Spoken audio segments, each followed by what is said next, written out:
Hey Zach, I'm gonna do a quick video. Hopefully, this is of some use to you. It's a couple of years of my experience condensed in probably 10-15 minutes. And I'm gonna try and go through this quickly, but it's really some of the frameworks that I've come across that I think hold a lot of value. I can't say I've used all of these frameworks, but I'm gonna share it with you, and you should, I think, look into them. I really think so.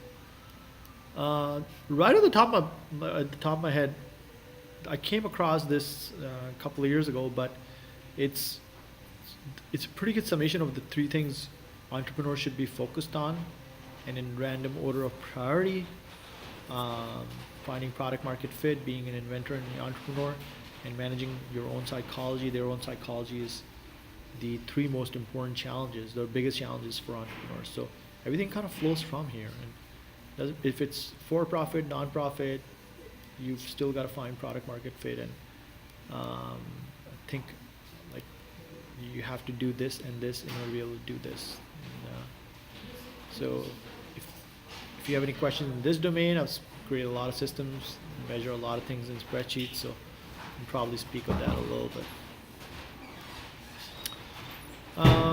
From the perspective of like getting to the product market fit, there wasn't really like a cohesive framework. Traditionally, things that have existed are the work that Steve Blank has done. So this is a good kind of like a Bible that you use as a reference. Not, you don't read this cover to cover. The Startup Owner's Manual. I have this in Kindle and print edition. I can't say I refer to it that much because it's quite bulky. But I have it on Kindle. It's a good reminder. I should read it whenever I'm looking for something. But right now I'm doing customer discovery, and so I do listen to Steve Blank. Hopefully nothing embarrassing pops up when I'm going through my Google Drive. But yeah, you can just ignore it. Customer discovery. So let's see what comes up.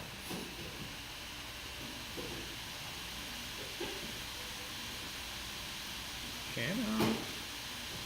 So if I go into my customer discovery and validate, you're gonna see that there are clearly references from, this is directly from Steve Blank's website, and some questions to ask, as well as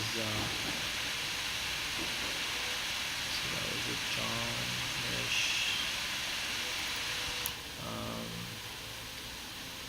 This document is pretty heavily kind of borrowed from like one of the articles I found, and a lot of work that Steve Blank has done. There's a clip of him on YouTube where he kind of expands upon what it means to get out of the building. And I've got to finish, like there's 1 minute left in the video, or like 30 seconds. So I can't technically say I've watched it from end to end, but as you can see, there's a lot of information, even if it's in a very short video. And Steve Blank's website, as well as the books he's written, the Startup Owner's Manual, is like more like a reference, whereas 4 Steps to Epiphany, I haven't gone through the book, so I shouldn't probably speak of it. But other, like you're already aware of the business model generation based on the conversations we've had. And I don't know if you've read this book, but that should also be on your reading list in terms of building, measuring and learning. Build, measure, learn. So that's, I think, like we're talking about product market fit, and I was basically, I made this segue saying there wasn't really a framework before, and I was referring to Steve Blank's work.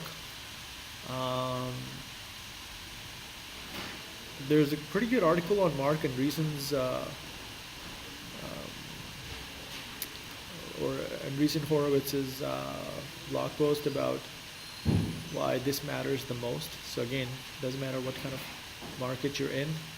This has been a while since I went through this, but this is a pretty good article to go through. In terms of frameworks, it's something I've noticed the past maybe 2 years. I haven't started going through this framework, but Justin Wilcox has these customer development focused workbooks. It's through the URL is customer development or customer dev labs, just like that. And right now I'm signed in because I paid for the course, but you can either use the workbooks as an online, which are uh, half the price, or you can pay like it used to be the price. Of probably I don't know what the new price is, or you can pay for the full thing and get the software version and the printed version as well. So I went with that one, and but I think it's the only framework that kind of crystallizes some of the information out there, and you're kind of like doing the work as opposed to trying to put a lot of pieces together yourself. So, like I said, I haven't gone through it, so I can't recommend it, but it may be something you might want to look at. If you just want to look at the curriculum or the material, sorry, then not the curriculum, the material. I can always bring it here one of these days, and you can take a browse through it. So it's going to close some of these tabs. In order for the market to be validated in a short amount of time, you can run a sprint, and the book sprint gets into the details of how this is done. And it's written by Jake Knapp and two other individuals who I think we used to work at Google Ventures. And I think I don't know how I like it's probably just kind of read up on a bunch of stuff and I came across their book. And it's available. Most of the books I recommend are available through the library system, by the way, if not all. And yeah, this is a pretty good. Some like they talk about how to conduct sprints, and Savvy Robotics is one of their like actual like kind of guinea pigs. So this came out of their one of their sprint sessions, I think, where they leverage the sprint kind of like methodology, if you want to call it, in order to be able to turn Savvy Robotics from like however they were making it with like just cardboard or whatnot, and they worked on the like the like what the problem is and how to solve the problem, and they went through that, and like it took the sprint to the next level in order to be able to get to functional Savvy robotics that are providing robotics for concierge and hotels. I think Blue Bottle Coffee was one of the use like cases mentioned as well, but I'm not sure. But it's a good. I think it's a good read. What else was I thinking? I've already mentioned Lean Startup. Oh, hold on.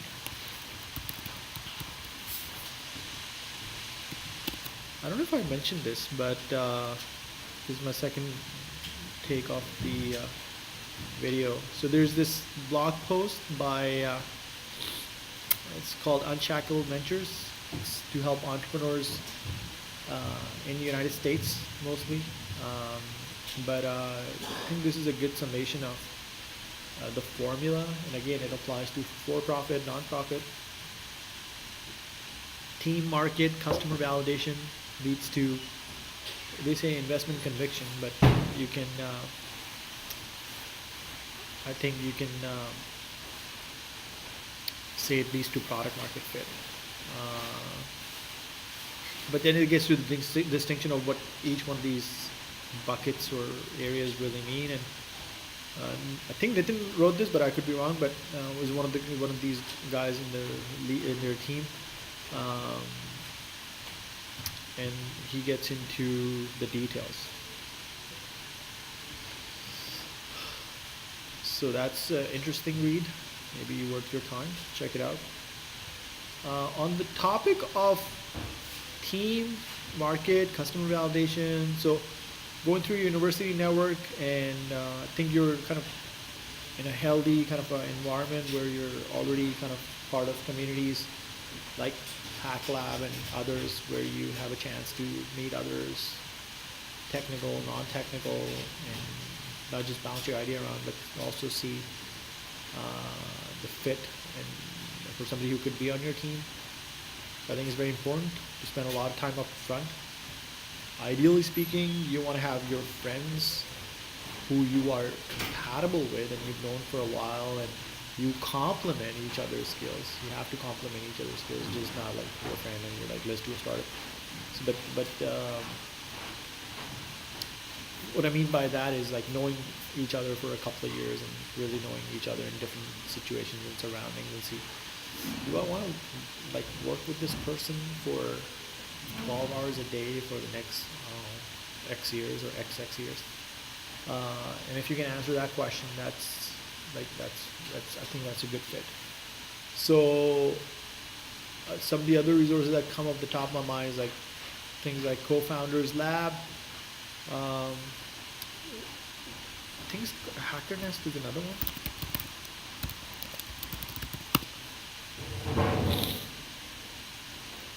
Yeah, Hacker Nest Toronto. I think it's Hacker Nest.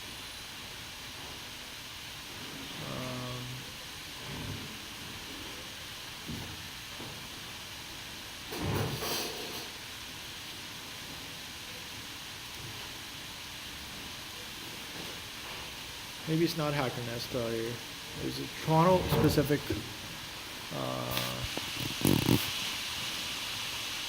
Like there's basically developers showing up there and people are looking to hire developers. But there's a couple of different places. Depends on what you're looking for. So I can always comb through my notes and see how I can like if you're looking for something specific. So spoken about this piece, customer validation would be most of the stuff that's like referring to Steve Blank's work and also Justin Wilcox's framework. This is what I know. I'm sharing what I know. It'll also go into some of the work Steve Blank's done when it comes to market validation. There's a combination of customer discovery and customer validation, customer discovery. And team, we're just kind of talking about that. And yeah, I think I should keep it at that. I do want to like mention this again. I showed you my notes briefly, but I think this is one of the core and absolutely pivotal part of any startup success, whether it's again for-profit, non-profit, is to get out of the building and really test the idea and how it's going to find product market fit. And I find that the feedback is a lot more. People are a lot more receptive when you give them something tangible. This is a very important too. Again, not just get out of the building, but part of the strategy when it comes to getting out of the building is, I think you're going to do well in this area. And say I go to like any event I'm going to, or like I'm pitching somewhere, as in like a 30-second elevator pitch. I can just pitch by using my words and like trying to like narrate what's going on. What I can do is I can like grab my phone, go directly into the demo. You can make functional demos with apps like Envision app. There's a couple of, you can use Sketch.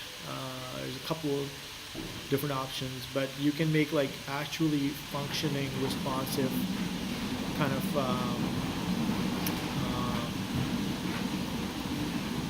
what am I getting tired?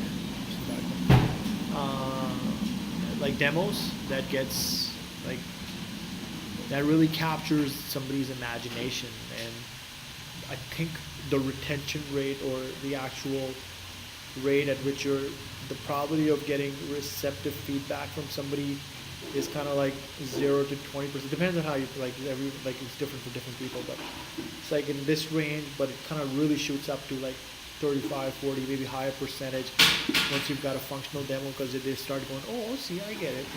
Because I guess we're visual thinkers, and they're like, oh, yeah, okay, all right, I see, like, we can do this, or maybe this, you want to change this, or like, feedback is on a different level. So how does this relate to you? I don't know, like, you gotta, like you're on a journey, it seems, when it comes to taking that card and turning it into, like, almost like a device of sorts. So,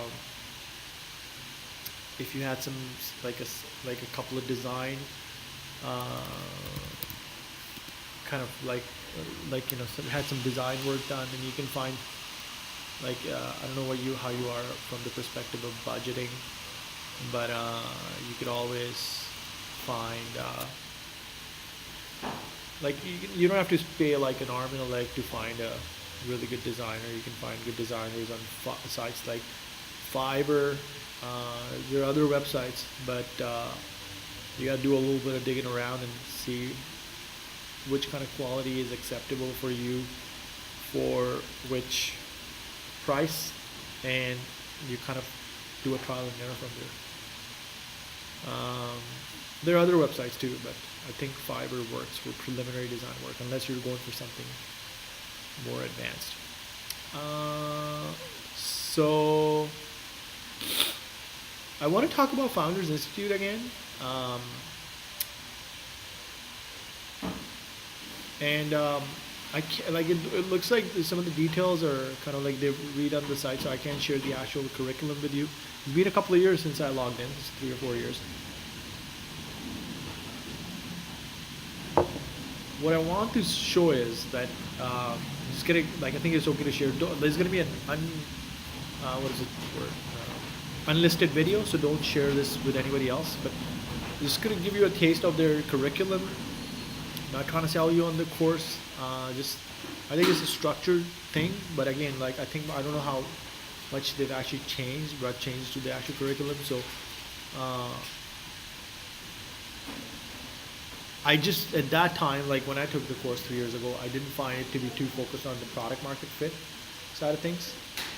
But I say if somebody's done like their work when it comes to customer discovery and customer validation, and then they go to Founders, oh, it is going to be so good. So if you've already done your 100 or 200 interviews or whatever you need in order to be able to really, and it's not just going to be the same interview over and over. You're going to learn and adapt, and you're going to change the script. You're going to see how you're going to get to product market fit, and you might change your actual business model a bunch of different times. Just like most business like Dropbox or PayPal have done, or any other business like that. But what I'm trying to get to is that if you've done your homework when it comes to customer discovery and validation, then the actual curriculum from Founders is going to be so good. And you can apply this in any case, and you should maybe share this insight with others too. I'm not saying it. I don't get anything out of this other than the fact that this really works, and this gets you a sense of their curriculum. So they start with an orientation week, and they get like right away into vision and ideas, and then you further kind of refine your research and customer development. If you haven't done it, you do it, I guess. You get straight into revenue models, which may or may not apply to you. You work on the naming and positioning of your company and your product. Ideally, you want to keep it, like, so I'm not getting into the details, but they're mentors throughout the session. They review your startup every week. But they choose, like, at that time they were choosing, like, because there was a big cohort, so everyone was getting a chance, and every week somebody would be up for review, and you would loop because it's a 4-month program, so you get many chances for the review and feedback. There's a startup legal and intellectual property session. You actually register a company at this point. You're doing it, like you're actually doing all the work at this point. This is for people who are focused on building their dream business. That's what the title used to be, or the slogan. It's actually, it's quite logical to say that. Actually, it's very appropriate. If you have team and advisors, this would be the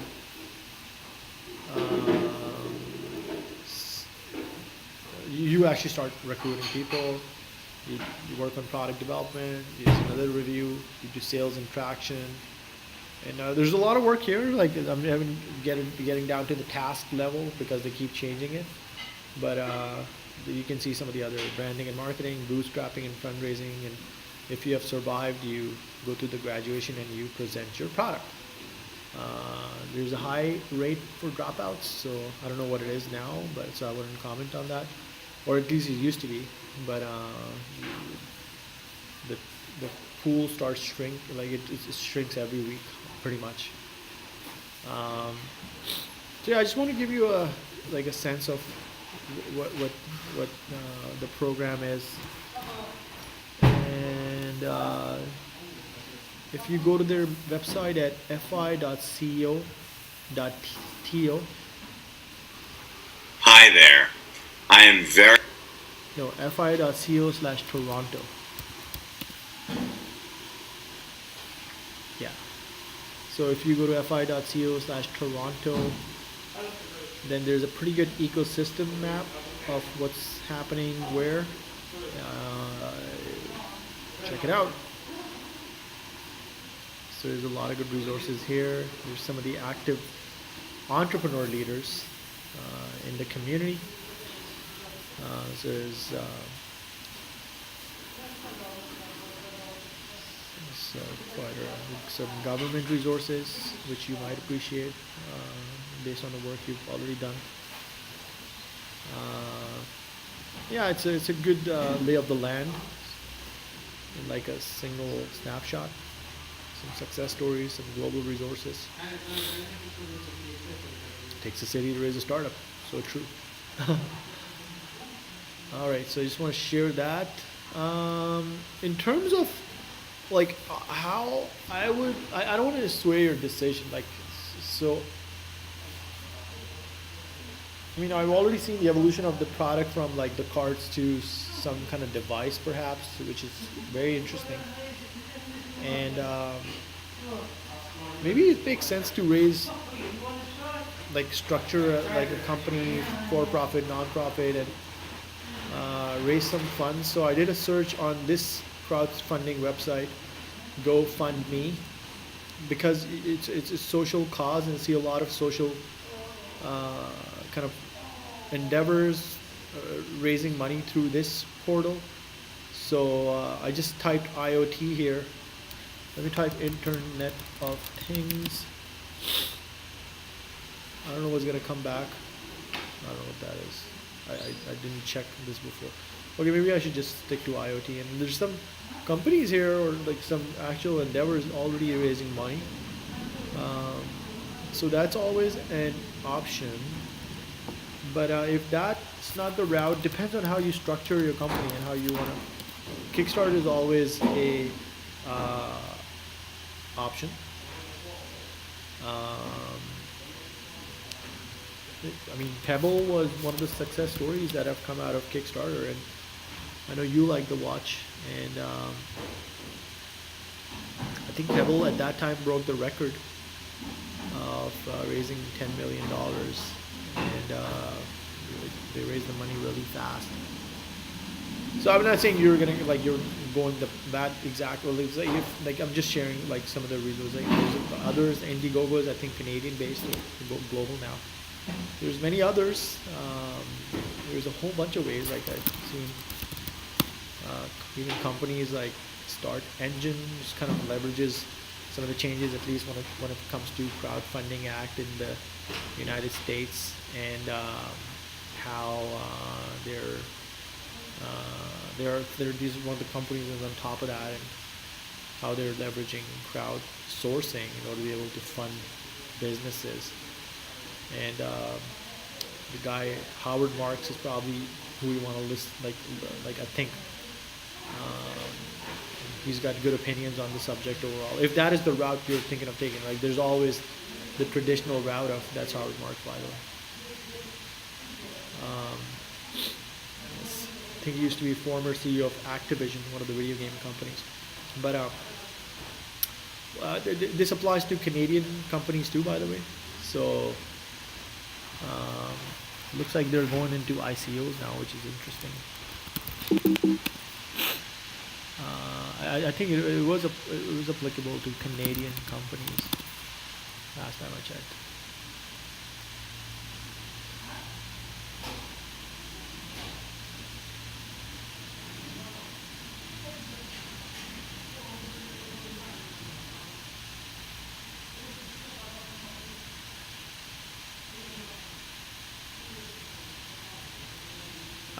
Maybe it's changed, but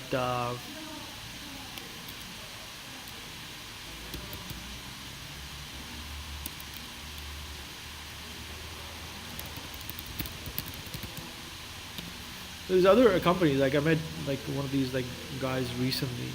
He's launched this company. I think we're going off the coin launch. It's right there. I think we're going beyond because I don't know ICOs very like I generally don't recommend something which I have no clue about obviously.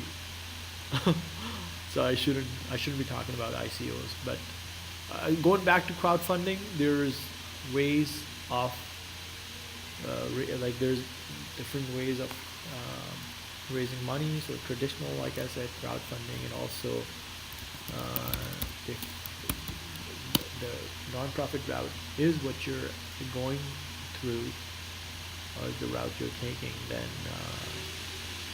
maybe like look into uh, contacting grant inquiries for Bill and Melinda Gates Foundation. Uh,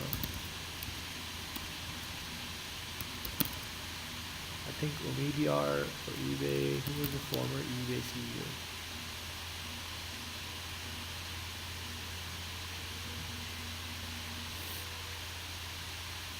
I can come up with that list, but most of the there's a lot of philanthropic funds set up, so you should definitely look into tapping those as a source for initial funding. Just to kind of recap, um, I think like just Ben Horowitz, three most important things for entrepreneurs. I would take a screenshot if I haven't already, and I would really try to understand what he's saying here. If you have any questions about this, feel free to ask. I've shared a lot of resources, well, some resources related to this. This I've, like, I don't know if I mentioned, but generally speaking, I've just read entrepreneurs who resonate with me on some level and read their books, read their biographies, try to understand as much, read or watch their interviews on YouTube, everything, every single interview I could find. And so you gotta look for that, and you see what works for them, and you do more of that. So, like for example, when Steve Jobs would say, "Focus and discipline," I had no idea what that meant till I actually started focusing and disciplining myself, and it's a lot of work. It's changing yourself is not easy. It deals with neuroplasticity and habit formation, and you don't do it over time. You do it over a sustained period of time. So that's just one example. And you just like doing a little bit every day in that realm adds up. Well, like once you have focus, you've got to get to the thing that's most important. And when it comes to business, finding the product market fit is most important. I would say that's absolutely true for nonprofits as well. You're still trying to find product market fit. So, like I said, almost everything I've mentioned, perhaps except with the exception of ICOs, applies to you or your startup. Um, so, just in terms of summary, I started off with this note, and I shared some of the resources that I think would work. And getting out of the building, I would say, is the core and most pivotal part of anyone's strategy. You don't want to get wedded to your idea, trying to change it and see if it's working or not. Throwing stuff on the wall is, I don't know if it's an effective strategy. There's a lot of other things maybe you can do that can get you to a quantifiable state of whatever it is that you're trying to do. And I think it's all going to come from this getting out of the building, taking massive amounts of action, quantifying the data I think you're going to do great. I'm talking too much. I think you're going to do great. I've spoken to a lot of people in this past couple of years, and I'm not just saying this. I think you have the making of the right, like the right mindset to take, don't like take my words out of context. This endeavor, something else. You have the right mix from what I can gather, knock on wood. But you gotta push your body. You gotta go to the gym. You gotta get the good chemicals flowing, and you gotta do it. I gotta do that too. You gotta do it on a more consistent basis, and so covering the basics is a big part of that. I find simple things really work in that realm. So exercise, adequate sleep, 7 to 8 hours, absolutely. Everyone's different, but you don't want to do less than 7 hours. I think 7.5 hours to 8 hours is ideal. I'm I'm very good with 8 hours of sleep, and it gets me right in the zone for deep work. In a Cal Newport sense, really good book.